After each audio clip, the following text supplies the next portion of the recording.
From Christianity Today, you're listening to The Bulletin, a podcast about the people, events, and issues that are shaping our world today.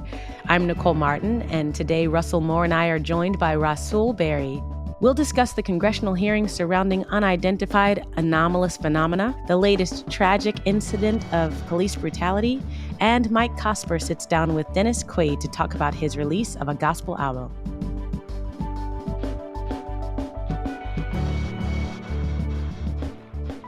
Happy Friday and welcome to The Bulletin. This is Russell Moore. We're joined here as always by Nicole Martin. Hello, Nicole. Hey, Russell.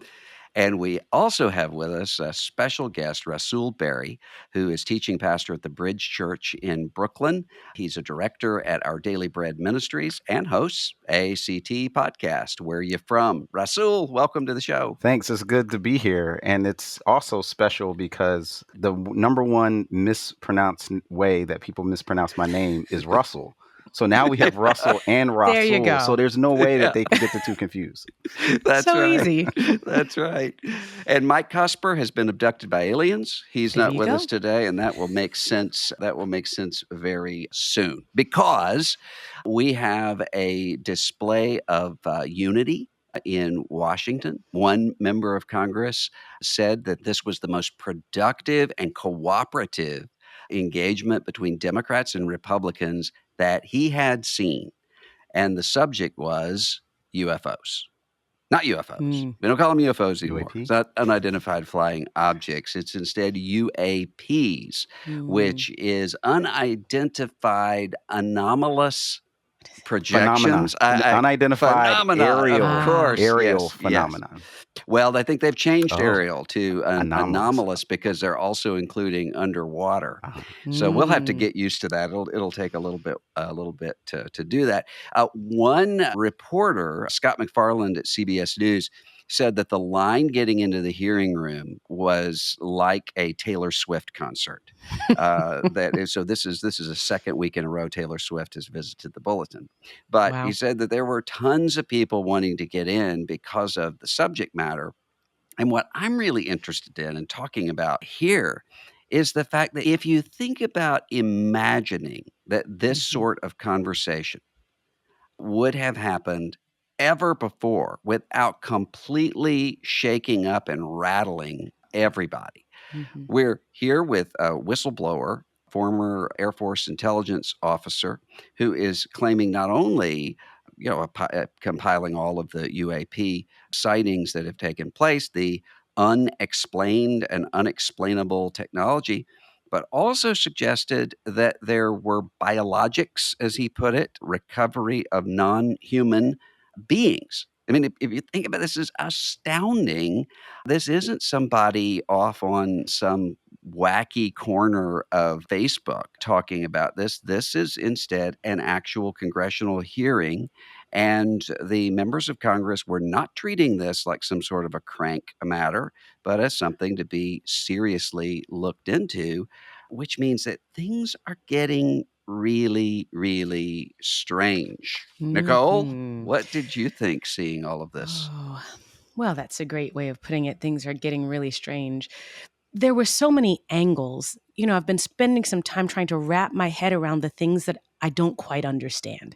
So you have this idea, the role of government, that there's an idea that there have been national, international, intergalactic secrets kept from American people, and that this has been a concerted effort by the government over time. So it raises so many questions. On the one hand, should we trust the government? Should we trust that they held these things from us because they were protecting us? On the other hand, is this the fault of the government, so to speak? I mean, there's a role of what role does the government play in either protecting or concealing information from the American people. And then you cannot help but draw on all of the, for better or worse, images that Hollywood has implanted in our brains of alien life. You go as far as Predators and Aliens, you come back to Independence Day, you go to E.T., you come back to, anything. And you start to think, well, was there truth in that? Could Hollywood have actually been planting seeds of truth? And then you've got the theological angle. And I jokingly said to my husband, listen, I just have one question. Can aliens be saved? That's all I want to know. But we're Yeah. we're we're half joking, but we realize we have so much information now that we just didn't know. Yeah. Well, there are several different categories that are there that I want us to talk about. But the first Mm-hmm. one you mentioned, first, I mean, this really sounds kind of conspiracy theory-ish. Mm-hmm. Has the government kept from us Roswell aliens? On the other hand, that's part of what, whether these officials giving testimony yesterday are to be believed or not. One of the things that they're saying is that there's retaliation that comes if Yeah. anybody brings up the subject. And that's, Mm-hmm. I think, not necessarily retaliation of, Yeah. oh, you're revealing our secrets here. It might just be the fact this is so strange that you and I both know if somebody comes up to us in our church small group and says, last night I encountered a spacecraft that took me up into it for a little while, we're going to say, hey, we need to get you some help. That's So right. that might be part of it as That's well. right. Russell, do you think that there's just the fact that nobody knows what to do with this? Does that really tell us anything in your mind about where trust is right now? I think trust is the big question. And I think that's one of the underlying stories, I think, behind the bipartisan nature of the hearings themselves. Because, what you have underneath is this suspicion and criticism that the executive branch of the government is not divulging the information to the legislative branch enough. And so there's a sense of wanting to curb some of that. And then there's also the question that I think we're at a time period where trust in government is probably at one of the lowest in, maybe our nation's history. And so I think the suspicion around what are they holding or keeping from us, and that there is this assumption that there is, I mean, it's completely flipped from 20, 30 years ago when you hear, you had this picture in your mind of somebody with a t-shirt on out in New Yeah. Mexico that was, kind of rambling, Yeah. and then, and like that was the anomaly. Now it's like, Hmm. well, wait a minute, what is Uncle Sam hiding? And so I Hmm. do think that the seeds, the atmosphere is right for a kind of scrutiny and a questioning. And the more that there is a sense of holding back information, the more suspicion there is about why that information is being withheld. Now, I will say this. This is a very unpopular take I'm about to offer, but Okay. I'm okay with that. I asked my wife this question this morning. If the government did know that there were aliens that had advanced technology that we could not compete with, would you want to know? And she was like, Hmm. no, or I put it this way. Do you think it would be helpful for us as a populace to be aware of Mm. that? Hmm. Like, do you think that Mm-hmm. would be Mm-hmm. valuable? Would that be constructive or destructive? She's like, yeah, I don't. I think it'd probably be good to not know. And I'm not advocating for Mm-hmm. withholding. I'm just saying there was a time. It feels like quaint and long ago where even the withholding of all information and secrets could be seen in a light that was maybe for our best interest. Those days are Mm-hmm. long gone. And so Yeah. that's another layer to it to me when I think about trust. Well, yeah, and I'm actually on the pro withholding side of Mm-hmm. this, given the fact that, I mean, according to some of this testimony, these aircraft, these objects, whatever they are, can do things that no one knows how they're doing them. Stop in Mm-hmm. midair and hurricane winds and accelerate and so forth. And so there's a very, I mean, one of the questions is before you get to really speculative extraterrestrial sorts of questions, it's does China have this kind of technology? Mm. Are That's these right. Mm-hmm. enemies of ours? And if that's Mm-hmm. the case, of course, I mean, you don't want the government saying what they know. I mean, Mm-hmm. maybe this. A lot of people have been watching Oppenheimer this week. I haven't seen it yet. I know Mm-hmm. Nicole, you're planning to do the Oh, Barbie Oppenheimer absolutely. Yeah. So maybe we could talk about that next week. It'll drive Mike Yes, let's crazy. do it. That'd be great. But, the Manhattan Project was a secret, of course. Nobody Mhm. wanted to come out and say, "Hey, everybody, we're about a tenth of the way through on the atom bomb." You Yeah. wanna keep that withheld.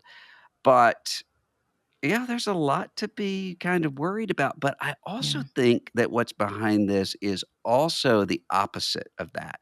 There's kind of a sense of wonder here. Mhm. I mean, one Mhm. of the reasons why I think there were so many people wanting to get into that room is because I think there's something actually enlivening to people about realizing maybe the universe isn't Yeah. just as explained and mapped out Mhm. as we think it is. Mhm. What do you Mhm. think about that, Nicole? Oh, so this is what I think excites me and makes me a little nervous at the same time. I remember earlier in the summer, we took the girls to the planetarium at the Air and Space Museum in Washington, Mhm. D.C. Wonderful experience. We go into the planetarium, and you've been in the planetarium, it's like a dome. It's like a movie that shows on a dome, and the chairs lean back, and you're catapulted into space. And it starts talking about galaxies and the billions of like stars and how there are many, many more galaxies beyond ours. But what happens in that moment, and even what happened for my girls, is you leave and you think, this life is not actually all about me. And as Mhm. believers, this becomes yet another layer to remind us of the mystery of God and of the fact that there is so much that we don't know. Now, that can either be very scary. Mhm. My 8-year-old was like, wait, what do you mean we're a Goldilocks planet? What if God, what if Mhm. there are other Goldilocks planets out there? So it can underscore a little fear, or it can ignite a curiosity that I think is required for our ultimate faith and trust in God. Yeah. What do you think, Russell? Do you see something really good, even if all this is nonsense? Is there something really good about people pondering it? I've always had a mixed feelings about, the extraterrestrial conversation because I've found historically in my experience that has tended to cause people to question faith, that Uh-huh. somehow the Mhm. existence of aliens to them was Yeah. a something that disproved the veracity of scripture. Mm.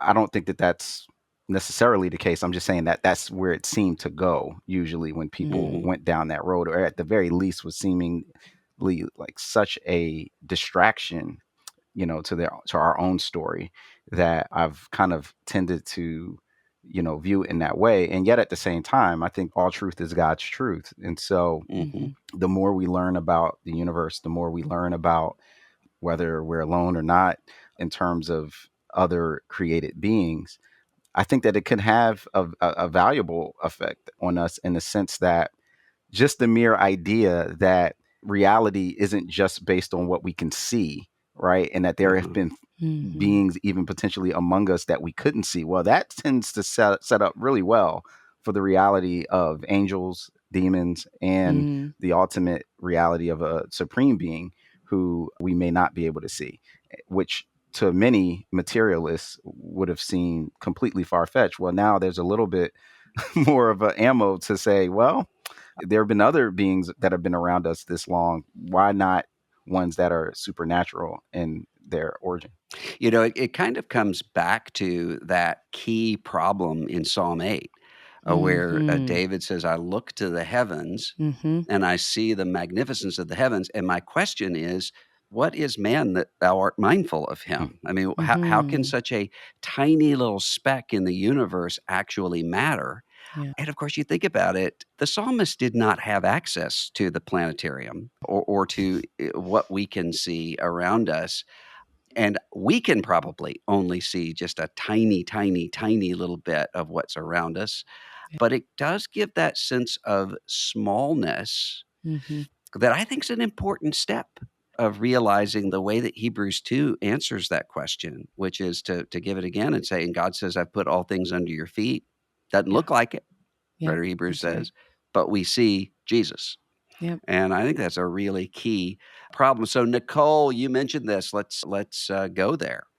Let's just suspend our disbelief for a few moments. Mhm. Suppose we do have extraterrestrial beings who are piloting aircraft on this planet. Do we share the gospel with them? Oh, see that is the question. um, do we share the gospel with them? Do they share the gospel with us? I Oh, mean, yeah. Yeah. part of and I love that you brought up Psalm 8, because part of the joy of both the magnitude of God and yet the hyper kind of individual question, who am I that you would even think of me, allows room to say, I deeply believe in the salvation of Jesus Christ, so much so that even if the Leviathan comes back, even Mhm. if I discover that the Nephilim are actually, the forerunners of the aliens, even when those things, or should those things happen, it does not change the fact that I believe that Jesus saves. And if that's the case, then maybe the short answer is yes. Maybe we share Jesus with the aliens. But I mean, it is so difficult to even take that step. I was going to ask you, Russell, what the two of you thought about the Gallup poll that says we've hit a low in people believing in God, the devil, heaven, and hell, but we're Mhm. also at a high in people believing in aliens. Mhm. So, I mean, I don't know. Yeah. And maybe it's okay to just land there and say, I don't know, but I believe so deeply in salvation that I would share it with anything, aliens included. Well, I mean, that's an interesting point you made of what if they're coming to share the gospel with us? Wouldn't that be amazing if the It'd be spaceship interesting. opens and they all have WWJD bracelets on and say, "Come on, people, we've known this for a That's long right. time. Well, Handing out get your tracts of act together, people of digital Earth." tracts of the four spiritual laws. Yeah, yeah, yeah. Yeah. But even so, I mean, I think the key question here, it is, I think, an important question, even if it boggles our mind to think about this, really speculative sort Yeah. of aspect of it, because Yeah. we believe that the Word has become flesh, Mm-hmm. that Jesus shares a human nature with Yeah. us.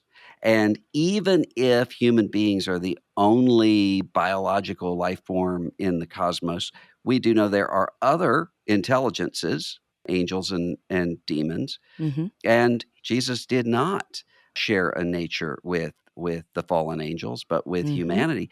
So I think the big question we would have to ask is what counts as human? Mm. And does this being or person Yeah. count as human? And how would we know? Mm-hmm. Which would mean really spending some time saying, hey, what does the Bible teach us about what it really means to be a human? Is it more than geography? Mm-hmm. And I don't know that I know the answer to that. And I suppose if we're ever confronted with it, we'd have to get caught up really, really quickly. But Nicole mentioned this point, Russell, and you alluded to it earlier, the fact that we do have this sense of widespread secularization going on, where people would say, "Oh, it's ridiculous if you think there's a devil." Mm-hmm. But a heightening belief in these sorts of extraterrestrial phenomena, not even just that, but you look around and you have astrology interest going up and Yep. so forth. And I wonder, when Nicole brought up the movies, there's a This American Life broadcast where Ira Glass talks about the fact that you can take the alien, small a, alien movies and divide them up into basically three categories. One is the aliens are here to destroy you, and that would be, Yeah. Aliens, Yeah. Independence War of the Day. Worlds, all that. Mhm. Mm-hmm. Yeah, Independence Day. Or the aliens are misunderstood and mistreated by human Mm-hmm. beings, E.T., a Mm-hmm. lot of those like that. And then a third category that I can't exactly remember what it is. But do you think that when Nicole said, have the movies been actually on to something? I think the answer to that is yes. Not that the filmmakers know anything about UAPs, but that there's a sense that human beings intuitively know we're not alone in the universe. There's something else out there that means to do us well, and there's something else out there that means to do us ill. We have that intuitive feeling, which I think the Bible tells us, ministering spirits and evil spirits. Do you think that there's that there's something in human nature, regardless of the truth or conspiracy of any of this, that this sort of conversation touches? I think so. I think the mystery, the wonder, and the sense that even people who would not identify themselves as Christians or believers in any, practical sense, still have this sense and even aspiration that there's more to the reality of living than just you're dead and that's it, right? That there's more to Uh-huh. just when a loved one, dies, that there's somehow still a connection, they're somehow still with us. And so I think in general, like, there is a pining for and a connection that people are seeking outside of what we would say is just the natural world, that spills over into a lot of different points of connection. And I think that the cosmos in general, right? And looking Yeah.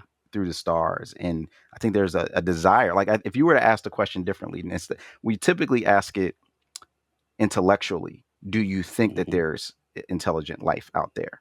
Yeah. But if we were to ask the question differently, do you want there to be intelligent life Yeah. Mm, out there? mm, I think Mhm. that the answer would be even more affirmatively yes. And I do Yeah. mm, think that there's something that kind of God-shaped vacuum. There's some type of connection void that's tugging on, that's causing us mm. to realize, I want there to be a reality in which we're just not on this planet by ourselves. Yeah, Frederick Buechner wrote about that years ago about, he was talking about the Loch Ness Monster, Hmm. Mhm. and that, all of the stories about the Loch Ness Monster and the expeditions that would go out and try to find it, that it's because people actually want that to be true, Yeah. Yeah. because they really do want to know life isn't just as mundane as it seems. Mhm. And of course, Loch Ness Hmm. Monster probably isn't there. I think we would have found it, by now, but we do have a strange, odd, glorious, wondrous universe that we only see through a glass darkly with, Yeah. and is filled with glory. That part's true. Yeah. We actually can say that to our neighbors for sure. Nicole, before we go, Yeah. we were talking a little bit earlier about, you were talking about your kids and kind of talking to your kids about some of these things. Let's just suppose that we go beyond congressional hearings. I mean, we know Mhm. that these hearings, the witnesses have said, we'll meet with you in a skiff. That's a secured compound to be able to, zone of secrecy to be able to talk. And we'll have further hearings. Suppose this continues to be, we don't know what's going on here, but here it is. How do Mhm. you explain this to your kids as a Christian Mhm. without, I mean, I'm a child of the '80s where we would watch V. If anybody knows what Yes. Oh, V is, yes. these really benevolent That's right. aliens, and then eventually you realize that they're actually wearing fake skins and they're Yes. lizards underneath. I loved it. So, but That's without great. either freaking them out or Yeah. getting us back to that problem that Rasul mentioned of just sort of, well, does that mean that we're just accidents somewhere? How would you explain it? That is a great question. I think, my first instinct is dispel the fear, Mm. help children to know you don't have to be afraid. Well, why don't you have to be afraid? Because the God of the universe is still the God of the universe. So there has to be a certain anchoring in why we don't have to fear these things. And at the same time, how do we inspire awe? Because you could probably argue that a small portion of awe comes from fear. I mean, even Mhm. biblically, the Mhm. fear of the Lord is also what inspires our awe of God. Every prophet that has some vision of God falls in fear. It's Ezekiel, it's Isaiah, and yet there's a certain awe of God and of God's kingdom and of the glory of the heavens. So I would want to balance it. I don't want them to be afraid for their lives, but at the Mhm. same time, I want them to stand in awe of God. Now, I must confess, they still believe in the tooth fairy. So I don't want Mhm. them to start wondering, is the tooth fairy going to abduct me? So we'd Mhm. have to work Yeah. through that. My youngest still believes in Santa Claus. We'd have to work through that. Is Santa Claus in a UAP? I can't go there. However, It's got a glowing red front to it. exactly right.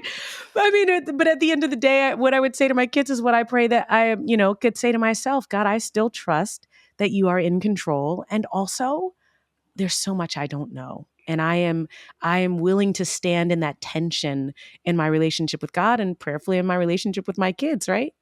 Yeah, it's a fun topic to talk about just because it reminds us that the everydayness isn't all there is. Now, as Christians, we Hmm. know that, Yeah. but we forget it. Yes, we do. And there's a sense of saying, this may just be wacky conspiracy theory stuff. We've seen a lot of it. But even if it turns out not to be, eh, Jesus is the one who told us, "My Father's house has many rooms." Now We that's a new we interpretation. don't even know the That's breadth good. and the depth of the world He has made. All right, That's we'll good. be right back in just a minute.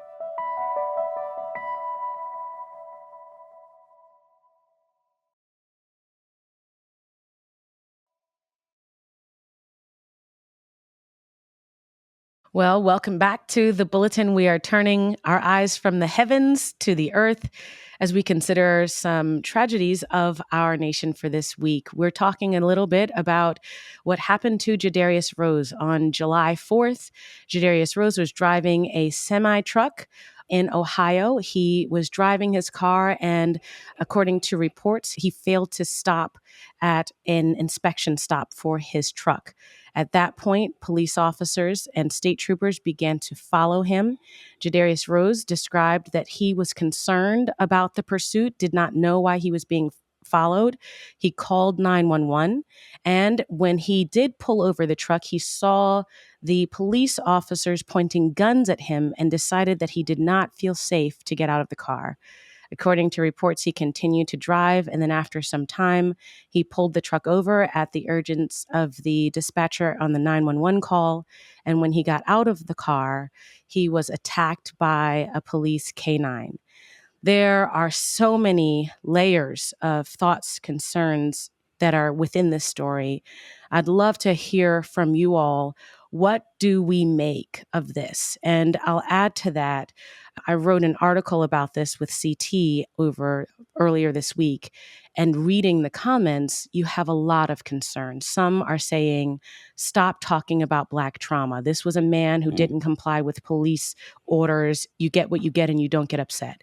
There are some saying this image harkens the images of the civil rights movement when high school students had dogs sicked on them because they were marching for freedom.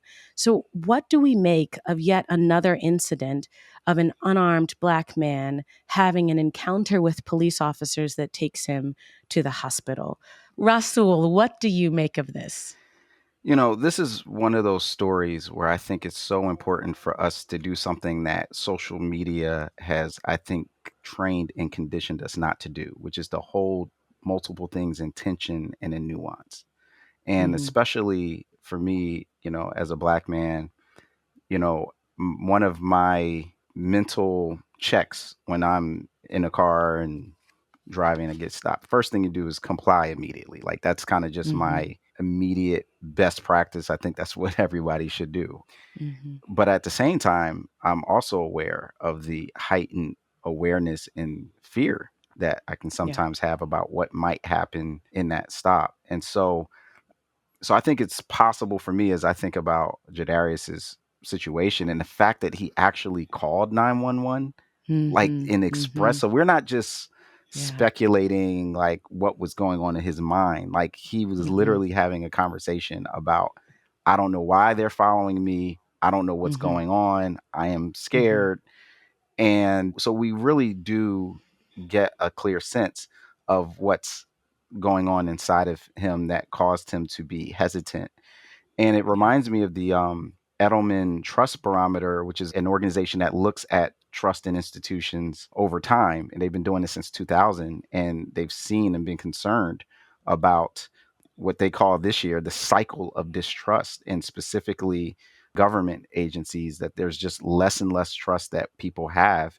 And I think when that happens, it can start to create some really unhealthy and dangerous outcomes. But the specifics, it causes me to cringe a little bit when I hear someone just I think overly simplistically just say, "Oh, he should have complied." End of the story. Because Mhm. when you watch the Mhm. video, one of the things that's very striking is that you hear the state troopers repeatedly Yeah. warn, don't release the dog. He has his hands up. Don't release the dog. And so one of the things that's clearly, I think, happening is you have the Circleville police that are close to him on one side. You have state troopers in front of him.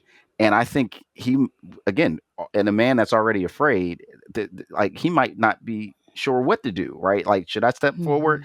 Mhm. The Circleville police are far enough away where we can't hear them. But what we do hear Mhm. very clearly is the state troopers say, do not release the dog. His hands are in the air. The police department fires the officer, which is unusual in these kind of Yeah. contexts. And yet there's another, like I guess, union of the police said that he did nothing wrong. And so I think you see that this is a complex story that also harkens to the visuals. And then the last part I'll say to this, because I think it's important in these conversations, the mere human experience of hearing that man wail Mm. and cry and just beg and plead to just get Mhm. this dog Mhm. off of him ought to be enough that regardless of if he had been guilty of a crime or not, that should evoke something in me to go, wow, that is a horrific situation, especially for someone who was trying to Yeah. comply. And so those are the thoughts that I have, together. It is a sad situation, but I just look at it as part of a bigger story of one of the things that occurs when there is a distrust of government. Mhm. And Russell, one of the things that I've also heard in this conversation is, well, what was Mr. Rose's criminal record? One of the top searches that Mhm. came up shortly after this incident was Jaddarius Rose criminal record. Mhm. People wanted to justify whether or not this was a valid incident or not. And I've also heard conversation about, well, the idea of mentioning a racial disparity when it comes to police brutality is unheard of. It's leftist, it's Mhm. unnatural, it's not real. What is the right response in times like these? Well, one of the stupidest reactions to the past several years has been this idea that one is either pro Black lives Yes. or pro police, Mhm. as though being pro police meant unlimited police brutality. Nothing Mhm. is more destructive of Mhm. actual justice and order and a police force than that. Yeah. And so when you think about how the Bible maintains there is to be a justice system and that justice system is held accountable. And one of the Mhm. things that we see denounced over and over and over again is the way that a system of justice can mistreat, some cases, the poor, in some cases, the widows, in some cases, the sojourners. And we clearly are at a point where when we turn around and every time there's one of these incidents, the message is, well, this is just an anomaly. It's Mhm. just because here are the reasons why this is the case, and yet they happen over and Yeah. over and over again. There is no other pattern like this that anybody would react that way Yeah. to. And so part of what concerns me right now is that we have had sort of the backlash that has come after, say, George Floyd Mhm. era that has really, I think, set this back at being Yeah. able to even address it at all. And that's not really a new thing. I was watching a documentary the other day, and I had even forgotten about this incident. But when Henry Louis Gates, professor at Harvard, was arrested going into his own house Yeah. Yeah. in Cambridge, Mhm. President Obama came out and said, we don't know all the facts in this case, but I mean, clearly arresting somebody after he's shown you his driver's license in his own house is stupid. Yeah. And the white backlash that came, Mhm. oh, Mhm. the president's race baiting. Mhm. He's trying. You think this was not an incendiary statement. Yeah. This was as mild a statement as possible, but there's a really, really dark Mhm. undercurrent that's able to say, from Trayvon Martin to George Mhm. Floyd to Eric Mhm. Garner to this, "Oh, there's nothing to see here, let's just move on." Yeah, yeah. And it is interesting that all of these things came to the news this week. This week was also a week when President Biden commemorated a memorial for Emmett Till. And Hmm. we heard reports from his cousins and from family members talk about what that meant. And at the same time, to see the history of what was the monument there was a plaque that was standing at the place where they believed Emmett Till's body was pulled out of the river. Hmm. And they said that that particular signpost had been shot down over and over and over again. Yeah. So we hold in tension just this hyper individualization that says, well, that was one situation, one person, one incident. But when they happen over and over and over again, you cannot help but see that there are some things in the ground. There are some systems that need to be corrected, but also some thinking that needs to be corrected so that we can really see what's happening and respond in a way that honors God. Yeah, well, and when you mention that as a Mississippian, the Emmett Till That's right. situation is especially sensitive to me because someone sent Mm. me yesterday one of the Christian nationalists, Theo Bros, out there somewhere on the internet. I don't pay attention to what these guys say, but he sent me a screenshot of one of these guys saying, "Who's Emmett Till and why are we supposed to Mm. care? These liberals are so triggered about something that happened 55 years ago." You realize when you look at someone who was tortured, beaten, Mm. murdered, lynched, Mm. and say, "Ah," I mean, there is Mm. something really, really Yeah. satanic about that. Yeah. It is both good and difficult to hear you say it like that because I think we have become so immune Mhm. to the pains of the past. Rasul, I don't know about you, but I have had people say to me, I'm so glad that you're not stuck on slavery. And I've had people say, even in response to the article that I wrote, it's time to move on from this false idea of Black pain. Mm. So, how do you reconcile how far we have yet to go in our past and yet all of the traumas that we have experienced in the past as well? What helps me is understanding from the scriptural standpoint, how does God deal with a nation's memory, a people's Mhm. memory? Like, what is the role that remembering have in scripture?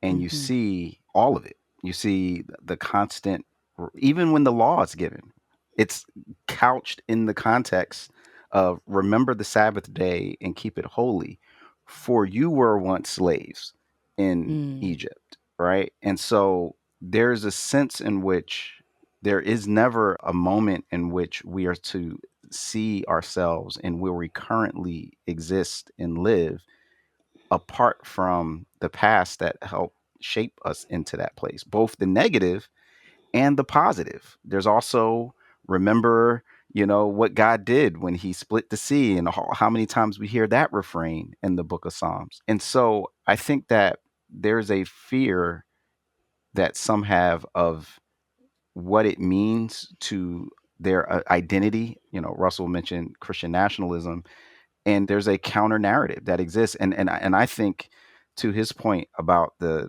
satanic origins of it, I mean, you see it all the time, like in the Minor Prophets, where people want to pretend as if the current reality of their suffering has nothing to do with the past and what they've done to other people, like that there's somehow a disconnect, Mm. where Mhm. and the prophet's job is to remind the people and remember and to say, rend your heart, you know what I mean? Not just your garments. Don't just do this for show, but there needs to be something deeper and more meaningful. And so I think in the same way, memory is very important in terms of history. And it's contested right now because to Mm. remember and to recall Emmett Till or to discuss the various different moments in time going all the way back to even Rodney King, and even before Mm. that there's a story about why that touched a nerve in LA because of what happened decades before with the black woman in the police force there. And Yeah. so this story is important for us to hold together, not just to hold us back but to move us forward. That's a very good point, and scripture is very clear about remember so that you can move forward. Russell, I have lots of Jewish friends, and we've been having conversations, and they have a very strong place in their Jewish tradition for remembrance. Whether this is Yad Vashem, the Holocaust Museum that is in Israel, or if it is in DC or monuments around, there is a place for remembrance. How should Christians remember the past, and how can we use that to shape how we think and act when, God forbid, something like this happens in the future again? Well, I think the remembrance piece is key to overcoming the numbness and apathy Mm, piece, in which someone can say, I mean, what really worries me about the fact that this keeps happening is, first of all, that it keeps happening and that yeah. this is such a big problem. But the second thing is, every time this happens, it's kind of like school shootings. The more people think, well, this is just something that happens. And they start to just shrug it off like they would changing weather patterns. And that's Mm, not what this is. This is a case of accountability. I mean, the justice system in the United States works for the people. yeah. And if we shrug this off, we're accountable for not holding those who work for us accountable when it comes to these disparities and systems that have gone awry. And so that I think is really dangerous. And if we have a sense of memory, I mean, what's really interesting to me is the way the scripture keeps talking about, as Rasul mentioned, you were once in Mm-hmm. Egypt. This isn't just some other generation's story. This is your story. And that's even said in the New Testament, 1 Corinthians 10, to Gentile believers. Yeah. Now that you're in the family of God, this is your story, and these are your brothers and sisters and fathers and mothers. Mm-hmm. And I think the Christian church, we need to be the ones who get that Yeah. we're members of one another and we must bear one another's burdens. And maybe the outside world would see that more if they saw us demonstrating it. Amen to that. And, unfortunately, when you said the outside world, I now think of many worlds, many, many outside worlds, and many, Yeah. many existences beyond our own. Well, thank you both for your thoughts on this topic. Really grateful to have the conversation. Thanks for having us.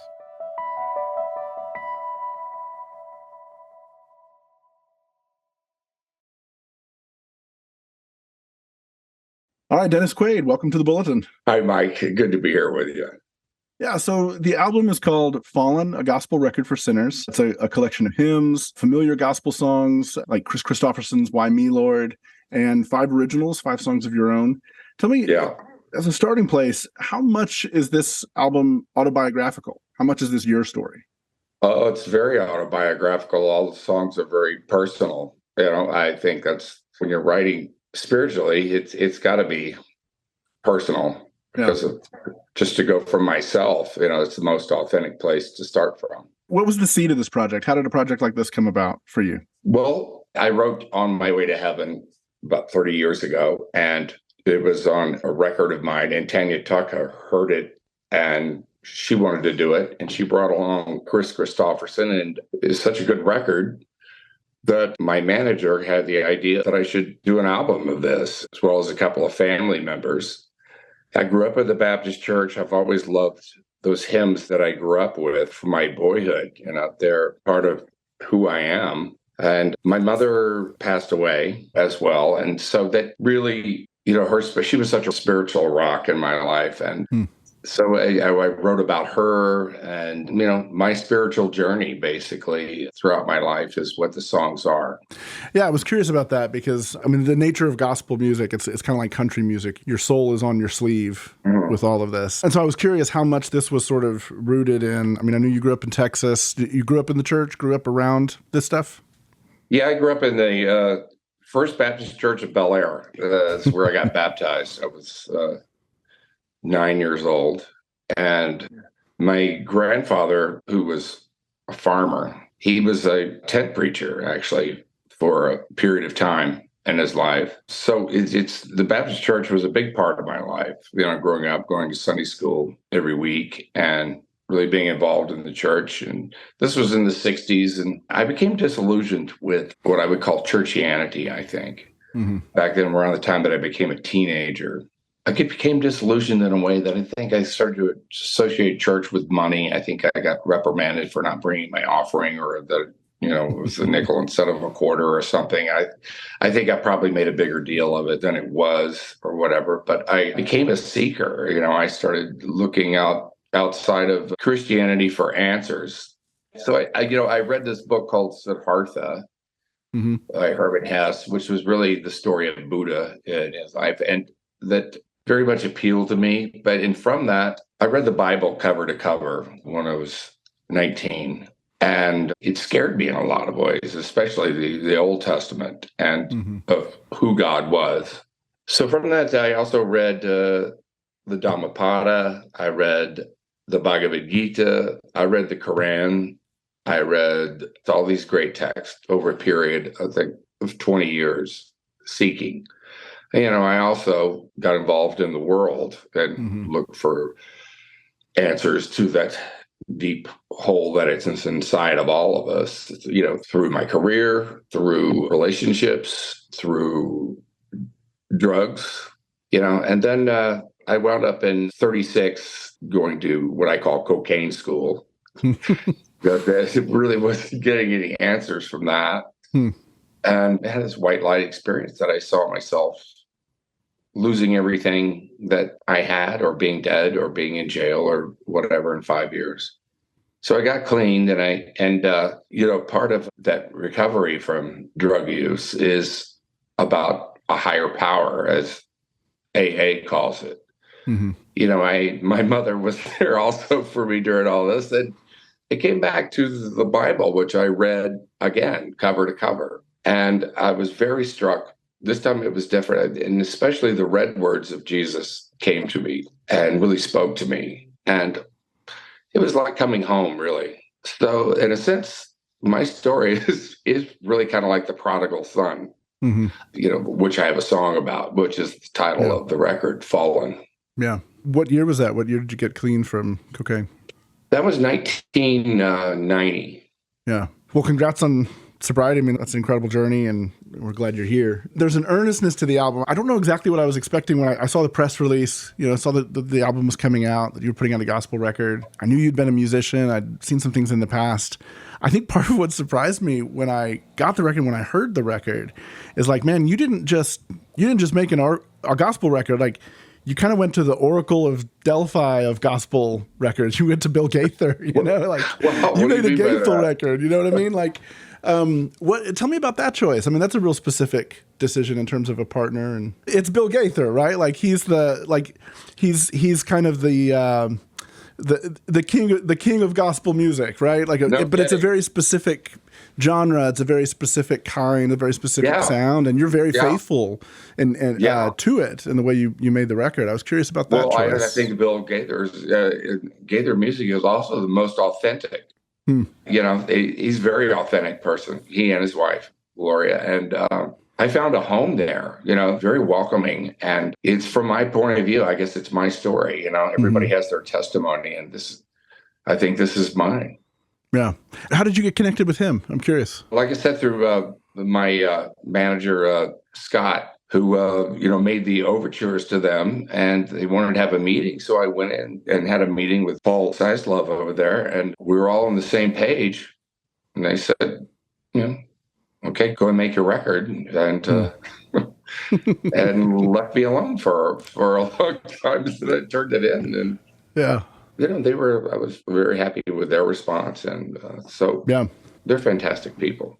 Yeah. What are you hoping this does? Like, who do you hope this record is for? Do you feel like there's a built-in audience who's already with you as a musician, or are you trying to connect with a different group of people, or are you just trying to tell a story? Well, I'm just trying to do what's coming out of me, and that it seemed like a very kind of a perfect time for it.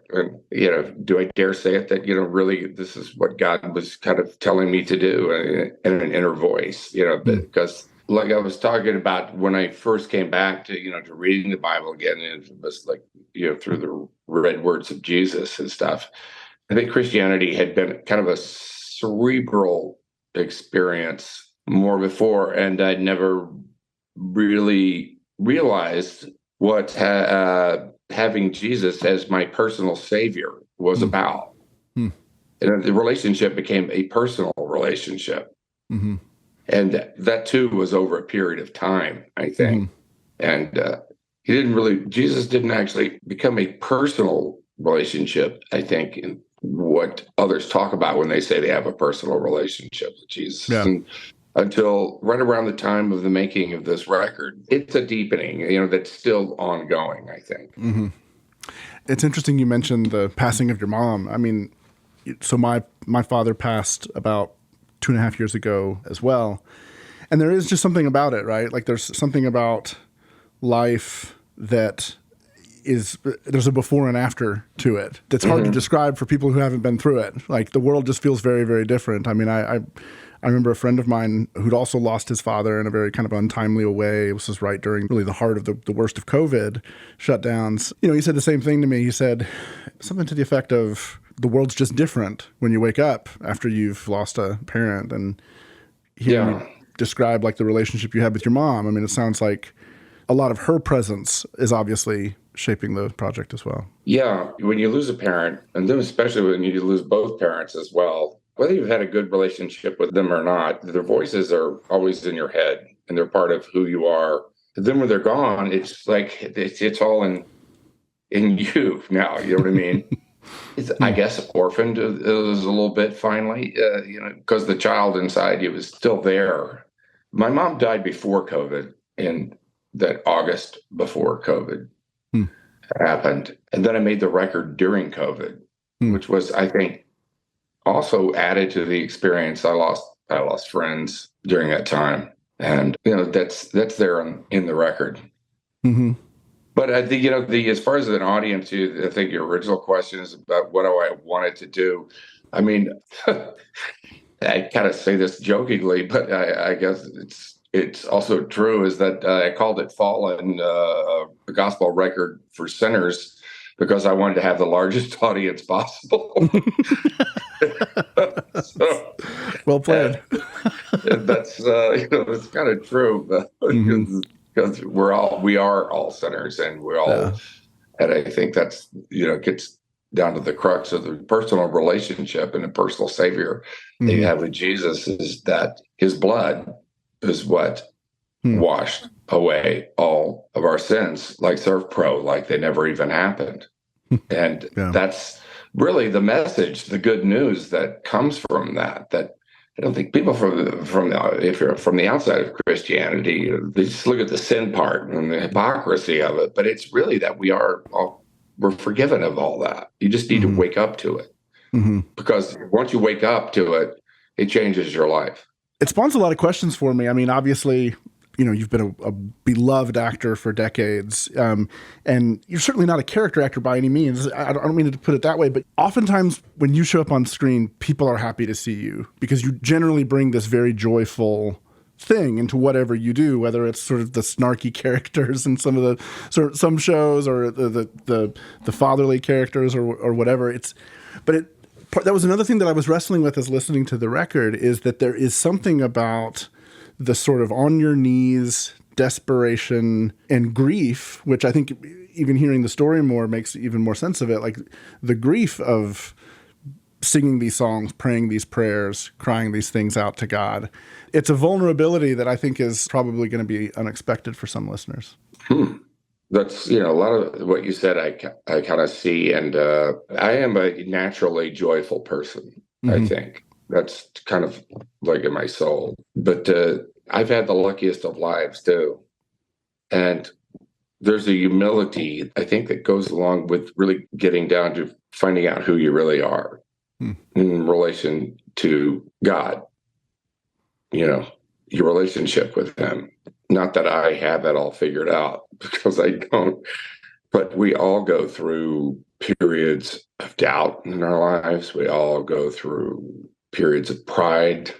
We experience everything there is in life. And that's really kind of like, in a way, what Jesus came here to really know man. And He went through everything. That there's not a thing that happens in life or that a human being can think or act upon or whatever that is not found in the Bible.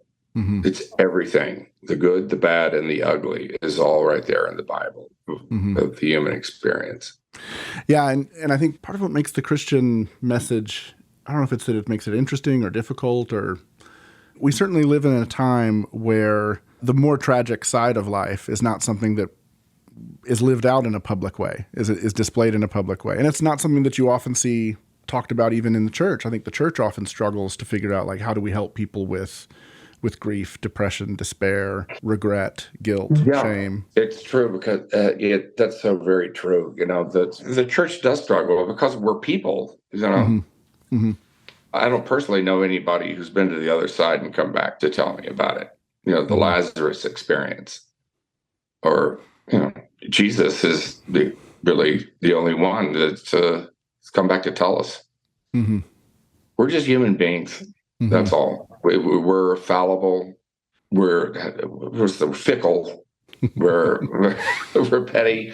We're incredibly generous. Sometimes we're walking contradictions.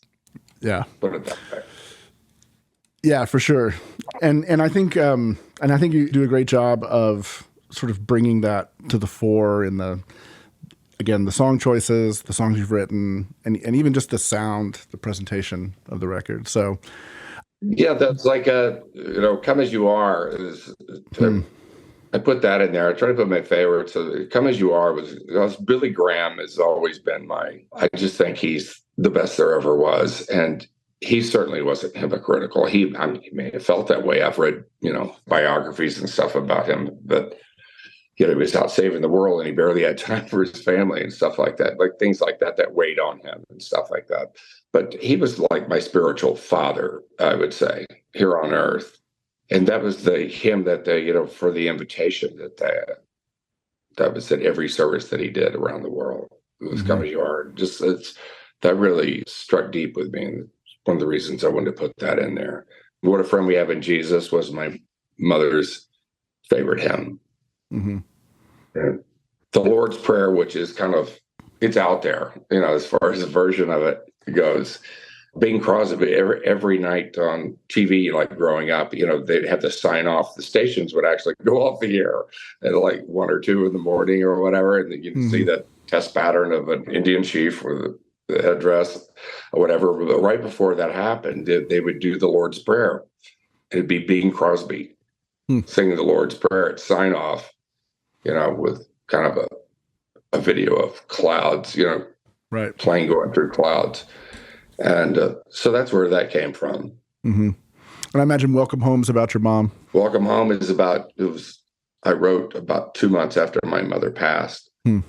It's my mother's version of heaven that she told me, from the time that I was a boy. Mm-hmm. And, for me asking questions. And I'm sure that's what she got. Well, Dennis, we so appreciate you making time for this conversation, and excited for the release of the record. The album is called Fallen, and it releases on the 28th. Fallen, gospel record for sinners.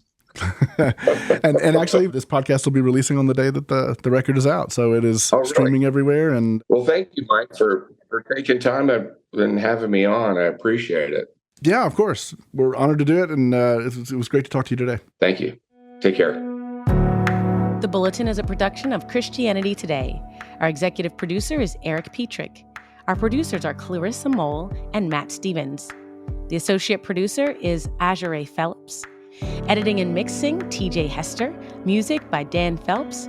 Show design, Brian Todd. Graphic design, Amy Jones. Social media, Kate Lucky.